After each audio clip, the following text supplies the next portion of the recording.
Good evening to everybody and welcome to the Tuesday edition of Vulcan's European Outlook. It is the 25th of November, and remember, if you are panicking a little bit about the prospects of no winter this upcoming season, just keep in mind that we do have got a lot of things going on at the moment here. We've got the stratospheric polar vortex that is knocking on the door of the earliest warming since 1968. I say earliest warming, the earliest major sudden stratospheric warming, that is, since 1968. We've got a very highly amplified phase 6, likely to go in through phases 7, possibly into phases 8, as we move into the month of December. So there is a lot of interest going on within our atmosphere, both within the tropics as well as the stratosphere.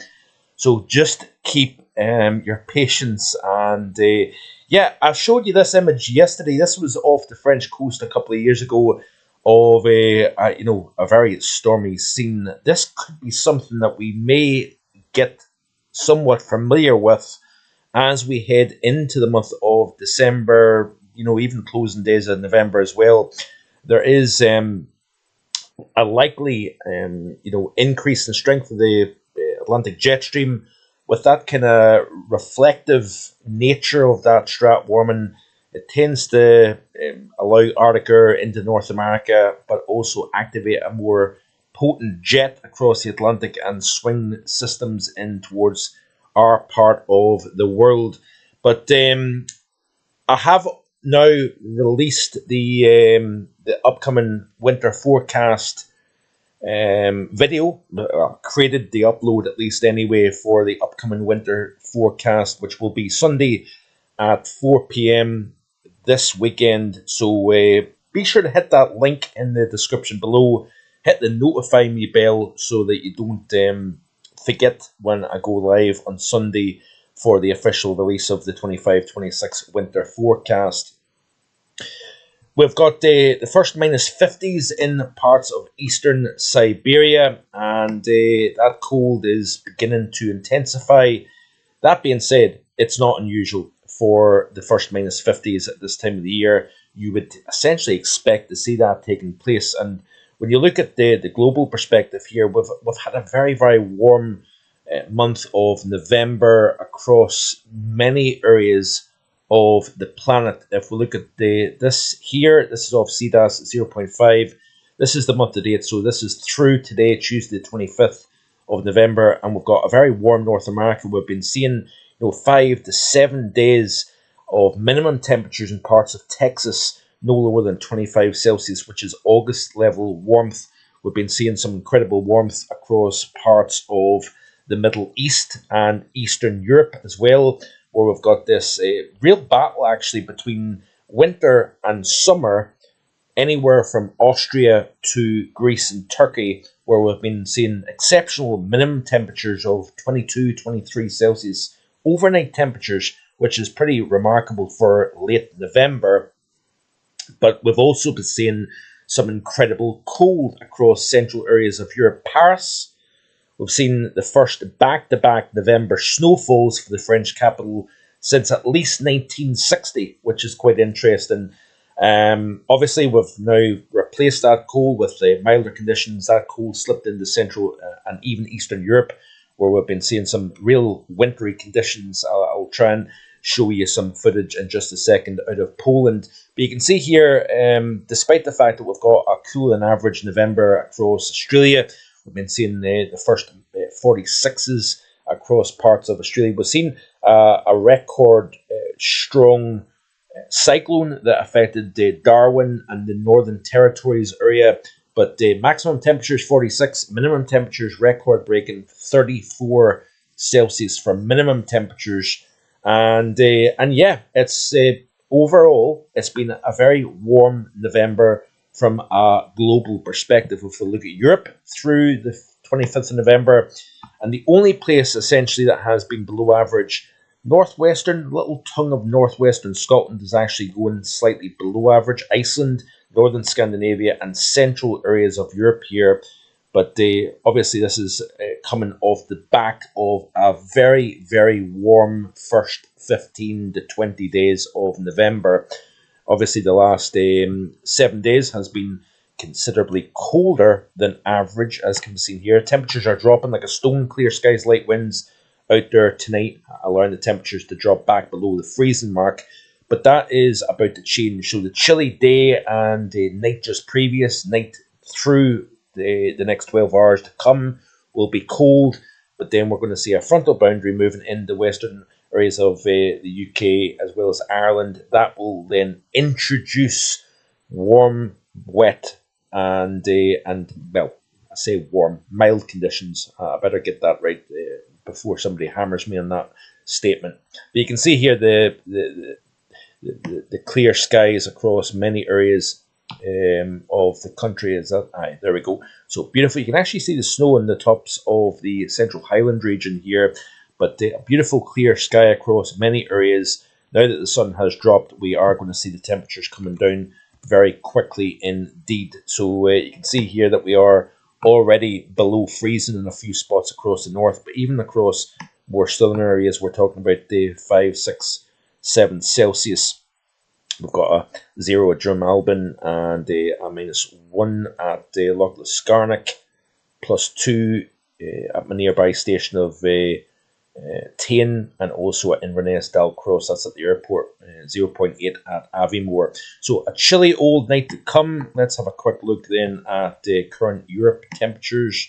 We're holding on to some cold air across the far north of Scandinavia. Starting to ease off with that cold across central areas of Europe here. These were the maximums yesterday across central areas of Europe here. So we're warming things up over Germany. Still a cold day across parts of Slovakia, Czech Republic, across much of Poland, into the Baltic region. These are maximums, remember, for yesterday. But all the while we did have temperatures in parts of Turkey of the high 20s, even into Cyprus, for example. We've been seeing some incredible warm days and nights. Overnight minimums last night, and you can see here, temperatures are gradually starting to recover in this neck of the woods. I want to just show you then, real quick, this is me continuing to build a recap for November, but we did see incredible warmth. Now, had this big contrast across Europe, where you've got the coldest temperatures in parts of populated areas of Austria. You have to go back 27 years. So this was back on the 23rd of November. We've seen temperatures down below the -20 Celsius range in parts of the Tyrol region of Austria. That was a place that I visited with my family way back in the early 90s. A stunning part of the continent for sure. But for the first time in 27 years, Austria has dropped below -20 Celsius in the populated areas of the country. So a notable cold temperature. Some of the sinkholes in parts of Austria as well as Switzerland dropped into the upper -30 Celsius range due to the clear, calm Arctic conditions that were in place. This tweet here by Terry Goose showing temperatures down to -36.8 Celsius. And even some cold nukes in the France area down to -27, in Switzerland -26 Celsius. But in stark contrast to that, we've been seeing some incredible warmth across the far southeast of Europe. Turkey, for example, I know that's mainly in Asia, but 31 Celsius, Cyprus 32, Israel and Jordan 35 and 36, 37 respectively. Incredible stuff. And like I said, the minimum temperatures incredible. So summer-like warmth across the Eastern Med. This is a tweet here by Extreme Temperatures Around the World, showing minimums in Cyprus of 23.6 Celsius, 23.2 in Turkey, 23 in Greece, even in Romania and Ukraine, minimums of 17 Celsius, while we've got -20 Celsius, a few hundred miles to the northwest up in Austria. Bearing in mind as well that we are seeing upwards of 80 centimetres of snow up in Tromsø, temperatures down to 33 below zero in Arctic Scandinavia. So Europe is really seeing exceptional extremes at this minute in time, with extreme cold in some places, and the coldest in the guts of 30 years across parts of Austria, while we're talking about August level warmth both by day and by night. Remember, this is also coming in the back of the UK's coldest minimum temperature in November since 2010, minus 12.6. Last November, remember, minus 12.4 Kinbrace. That was the coldest since 2010. So interesting back-to-back Novembers with extreme warmth to start with, followed by some notable cold and snow, it has to be said. And that's something that I've alluded to here in this channel for quite some time. Just want to quickly show you the situation that we've seen in parts of Poland during the past few days. This is a tweet here from the 24th, so yesterday.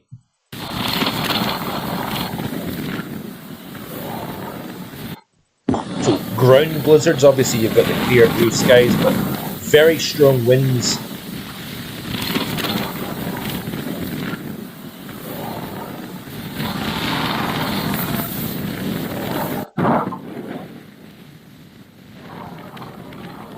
Blocking off communities with, feet of snow drifts, bitterly cold winds, it has to be said as well.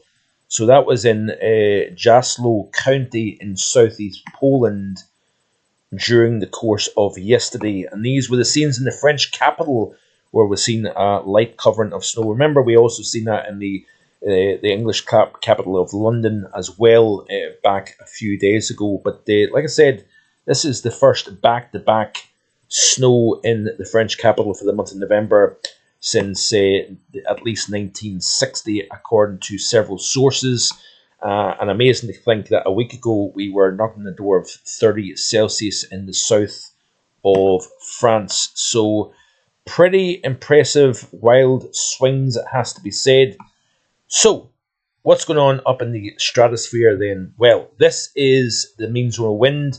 According to the ECMWF, we are very close to that zero line. We have a very slight uptick in the winds, up to around 5 meters per second, then another drop right down to the zero mark here.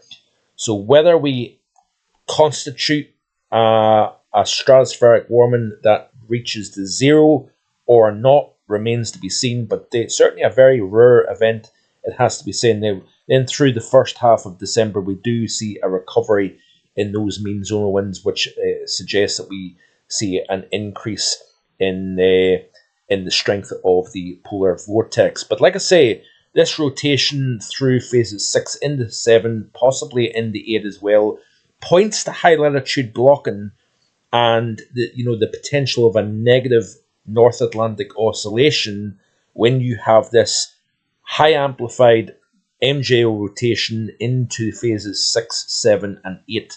That would support a negative Arctic oscillation, North Atlantic oscillation in the month of December, especially when you couple that with a La Nina. The problem that we have is this: that weakening of the stratospheric polar vortex is kind of working against. So this is kind of constructive interference, is what it's known by, when you've got teleconnections that are essentially competing against one another. That then creates that constructive interference and causes a bit of a different kind of outcome compared to what the traditional teleconnections would suggest. According to the GFS Extended, the NAO through the first half of December is expected to remain largely positive, if not neutral. And I know that is not what a lot of people are wanting to see. The same goes with the Arctic oscillation as well. Now, what is quite interesting about all this is that we do have a bit of a similar look going on with what's going on in the models with regards to the December forecast. This is the latest off the CFSV2 for the whole month of December. And yeah, we've got some fairly strong ridging across much of the lower 48. Remember, this is over the entirety of December, it has to be said. But you can see a lot of ridging over the lower 48 here, trough up over Hudson Bay, but an extension of that trough from central Canada across the Atlantic and towards the UK and Ireland, with a mean low to the west of the UK, with a ridge down towards the Azores, the Canaries, up into Iberia, southwestern portions of Europe here. That would suggest wetter, windier, and milder for the month of December. Now, if we look at this here, this is December of 2013, which was a very stormy period, by the way. We've seen a wind gust in excess of 113 miles per hour. Stornoway, that was, I think, a tie for the strongest wind since 1962 for Stornoway, I believe. Look at this here. That's quite similar, isn't it, in terms of the trough extending from Hudson Bay across the North Atlantic and to the northwest of the UK and Ireland with a ridge over Europe here. Let's go back to that model of the CFSV2. Isn't it quite ironic how similar those two 500s look? So we'll wait and see what happens. I'm definitely not, by the way, writing off December in any shape or form, but there's no getting away from the fact that we are going to see a milder first half to December at least. And what will be interesting is if we can continue to see this MJO strong as it moves into phases 7, possibly into phases 8 as well. If we can continue to do that, that then puts a pressure on the polar vortex and may create a renewed warming within the stratosphere as we progress through the month of December coming up here. I want to just quickly look at another aspect here, and that is the stratosphere. Let's have a quick look at the 10 millibar level. So this is the upper stratosphere at the minute. Put on the Northern Hemisphere view. So there is that strong burst of warming that has taken place. Well, that is actually the 1st of December. Let's go back to the current. So this is wave number 1. Remember, you see that wind dropping close to 0, then it slightly recovers, then it drops back down again towards the 0 mark. This is wave number 1. Then as we progress through, there's the secondary wave that sends that wind close to the 0 mark around the 1st, 2nd of December. And then you can see here that the core of the vortex repositions back towards the pole. Hence why we're seeing that recovery in the mean zonal wind here. If we continue to play right the way out, there is more bursts of warming showing up, but we'll wait and see what happens. Let's have a quick look then at something more important. Let's go down to the 50 millibar level within the stratosphere here, because this tends to reflect more what's potentially going to happen if you can couple the stratosphere with the troposphere. This is, in my opinion, the 50 millibar level is more important. And you can see here that we've got this strong warming showing up in the lower portion of the stratosphere. And as we play through this loop, you can see that warming right over the top of the pole here. Very cold core over Kazakhstan, Mongolia, central areas of Russia. There's that secondary burst of warmth at 50 millibars. This is the 10 millibar level. Sorry about that, folks, here.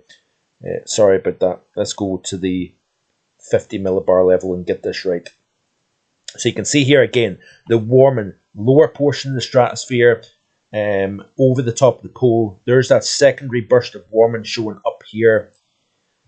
And then as we continue to play it, now the position of that warming is pretty important. And you notice here that it's leaning more towards North America.